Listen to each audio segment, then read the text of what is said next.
mga kalingap. Wala pa kanina. Nag-umpisa ng alas 10 ng umaga.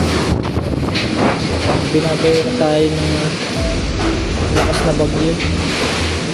Wala pa rin siyang tigil.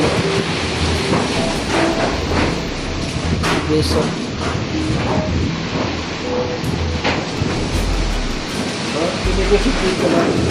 Labing lakas. Wala alas 10. Anong oras na ngayon? Hanggang alas 2 na ng hapon. Tuloy-tuloy pa rin yung magupit. Grabe. Grabing bagyo to. Lang yung matagal na bumaya. Malakas na ulan, malakas din ang hangin. No? Itong bagyong to. Malakas na ulan, malakas pa ang hangin.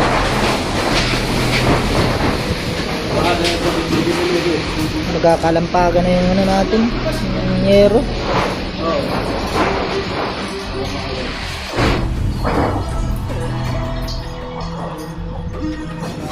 Ayan o. Sultan ng yung buwan. Halos sunod-sunod na poste yung tinihira ka rin ito. So siguro matapos na ng recover ng kuryente dito. Lakas. Yun guys, oh. Ito yung kahabaan ng highway mula sa Total papuntang bayan ng Talisay.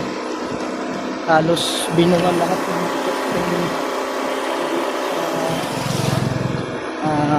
malapit dito sa open na lugar. Binakatagal-tagalan talaga pag-recover ng kuryente nito dito sa Cam Norte. Maraming posting binuwal. Maraming posting kailangang ayusin. Ayun, halos kabilaan guys. Talagang itinumba. Maraming hagupit ng bagyong. Lahat halos ng mga malalaking puno, buwal.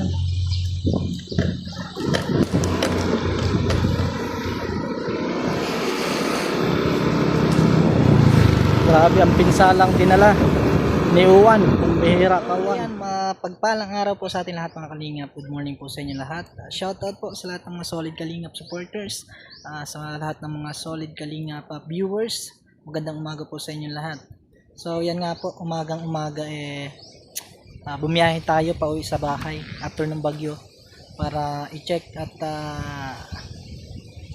nag-aalala din tayo kagabi pa kasi hindi natin makontak si mama. Walang halos makontak kagabi kasi down yung lahat ng signal. Lobat pa yung mga cellphone pala nila. So ayan, nagmadali tayong umuwi. Kinaumagahan magbiyahe agad tayo para i-check sila kung kumusta na sila. So at eto nga po, ito yung nadat na natin pagdating natin dito sa bahay. Grabe yung mga ginawang pagwasak ng bagyong Uwan sa ating dito sa Camarines Norte mga kalingap. Grabe, sobrang lakas. Halos kagabi pa lang di tayo mapakali kasi nga wala ako halos makontak dito sa bahay at walang signal. Nag-aalala tayo kung kumusta sila dito, kung ano nang kalagayan nila dito. So yun, umagang-umaga nagpaalam tayo muna kay Mosby kasi naglinis muna tayo doon bago tayo umalis. Nagpaalam at tuloy muna tayo dito sa bahay. So ayan nga, ang nadata natin dito sa bahay. Sa daan pa lang grabe na yung mga pinsalang nadaanan natin. Halos lahat ng mga kapostehan, yung mga poste sa daan bagsak talaga. Mga maraming mga puno na yung nagkanda buwal-buwal. At may mga ilang bahay tayo na daanan na wasak talaga. Grabe, sobrang lakas ng bagyong dumaan sa atin mga kalingap. At yun, kagabi pa lang ay nag-aalala na tayo kung ano ng kalagayan dito. So yun, nagmadali tayong umuwi. So ito na nga yung nadat na natin mga kaibigan.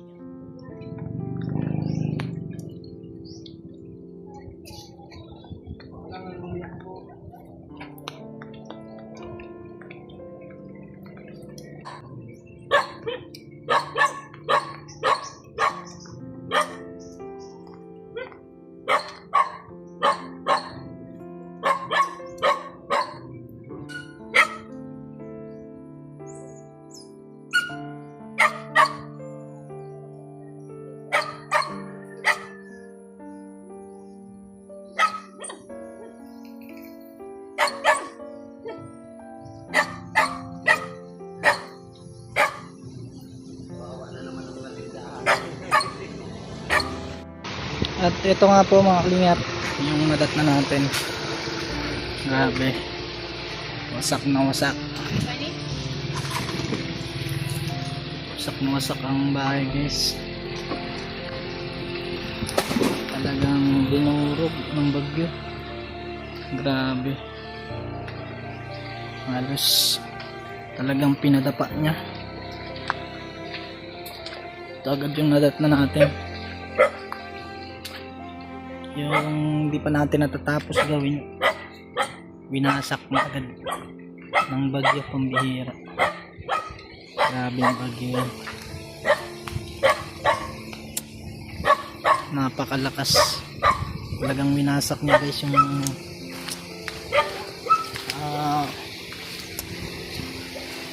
munting tahanan natin. Pero luckily pa rin, maswerte pa rin kasi kahit pa paano yung ginawa nating tindahan, hindi siya naapektuhan masyado. Buti na lang at medyo nanlaban naman kahit pa paano. Thankful pa rin tayo kay Lord kasi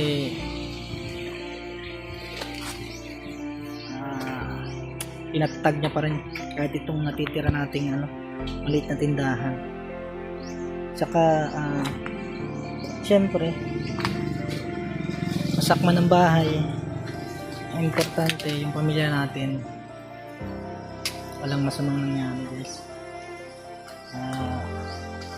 Salamat pa rin kay Lord at okay lang si mama, okay lang yung nakatira, hindi naman napahamak. And guys, grabe, wasak na wasak talaga. Grabe yung ginawa ng bagyo. Halos kagabi talaga talaga nag-aalala tayo guys, pero sa bawat palo ng lakas ng hangin, grabe, bawat hagupit ng hangin napapaisip tayo kung kamusta na ba si mama, kung umalis ba siya o nag-evacuate, kung saan siya natulog, yung bahay kumusta. Pero awa naman ng Diyos na okay si mama at buti na lang at pinunta nung sa nating kapatid. So yan wasak talaga, halos talagang dinapa niya talaga. Yun yung TV natin basa guys, mga mahalagang gamit, yung papel natin basa. Pero okay pa rin kasi safe si mother. Saka kahit pa paano di nasira yung tindahan natin na kay mama. Kahit pa paano may masisilungan pa rin.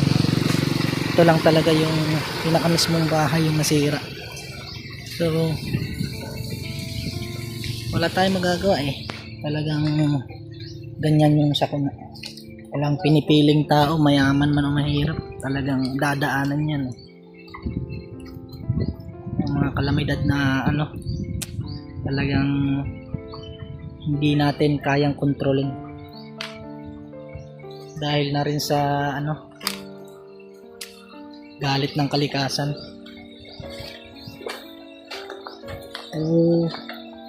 Naging prepare pa rin talaga tayo sa lahat ng mga sakuna.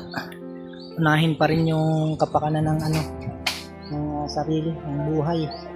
Kasi yung mga gantong bagay, nagagawa naman to. Kaya naman nating ayusin pa rin to. So, basta ang mahalaga, buhay. Walang di na paano yung mga pamilya natin, nasaktan. Okay lang to, mga gantong bagay na masira. Wag lang yung pamilya natin yung mapahamak, guys. Kaya pa nating ayusin ito. So, ayan nga, maglilinis-linis tayo. Nagpaalam muna ako doon na uwi muna po ako at syempre, unahin muna natin yung family natin. Yan o, yung napakalaking mangga. Buti hindi dito ang bagsak niya. Yung napakalaking lang mangga dito. Talagang binasag din. At sa awa naman ng Diyos, dito binagsak ng hangin. Ayun o. Napakalaki niyan. Kung doon pa yan bumagsak, talagang pati yung tindahan natin bumagsak. So, talagang pinoprotect pa rin tayo ni Lord na di tayo mawalan kahit pa paano, siyempre. Kaya, dasalan tayo. Lahat ng mga pagsubok malalampasan niya basta kasama natin si Lord sa buhay natin. Yan yung pinakamahalagang pinanghahawakan ko, guys. Kahit anong problema yung dumating, kayang-kaya basta si Lord yung kasama natin. Siyempre dapat huwag tayo mawala ng pag-asa. Maraming mga bagay na ginagawa si Lord para yung mga bagay na nawala sa atin maibabalik niya yun. Basta magtiwala lang tayo sa Kanya. So, yan. Linis muna kami, mga kalingap. Saka, itayo namin to kahit papaano. Gawin natin yung bahay. Siguro kahit maliit na, may mga natira pa naman na hindi nasira dito sa, natin, sa mga kahoy natin. Pagkakasyahin natin, guys. Nakakalungkot kasi, magpapasko pa naman saka nasira yung bahay, pero syempre di natin makokontrol yan kasi gawa ng kalikasan. So gawin natin, hanap tayo ng paraan kung paano natin magawa ito ulit. So tara mga kalingap, samahan mo ako. Tayo natin to kahit pa paano.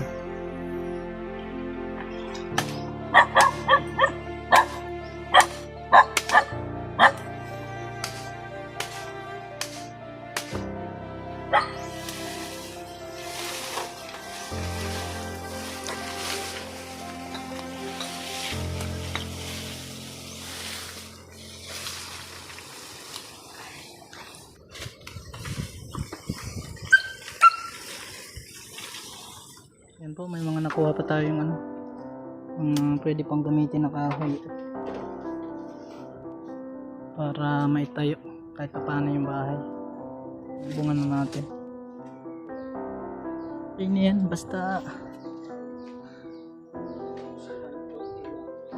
mawalan ng pag-asa. Pag nadapa, bangon agad.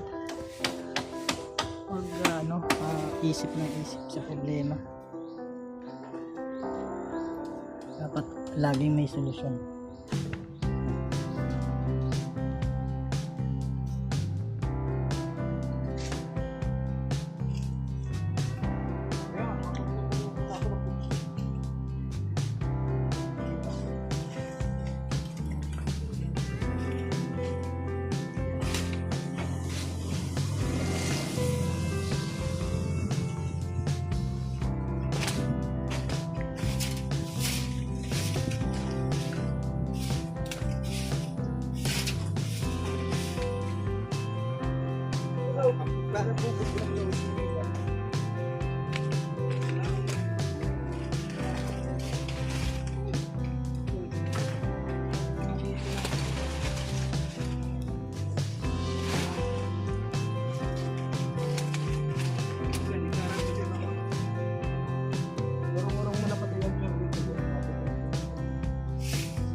Kaya na ako.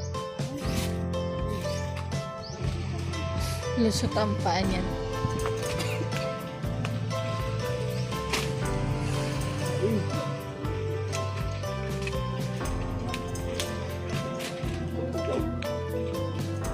So yan po mga kalingap, nabubunga na natin kahit pa paano yung bahay natin na sinira ng bagyo. So salamat po sa lahat ng mga nanonood sa ating video ngayong araw. At mabuhay po kayong lahat. At sa mga bago pa lang po sa ating channel, pa-subscribe naman po Kalingap Marky Vlog. At syempre, pa-like and share po mga Kalingap. Maraming salamat po mga Kalingap. At hanggang sa muli, mag-ingat po kayo. God bless sa inyo lahat.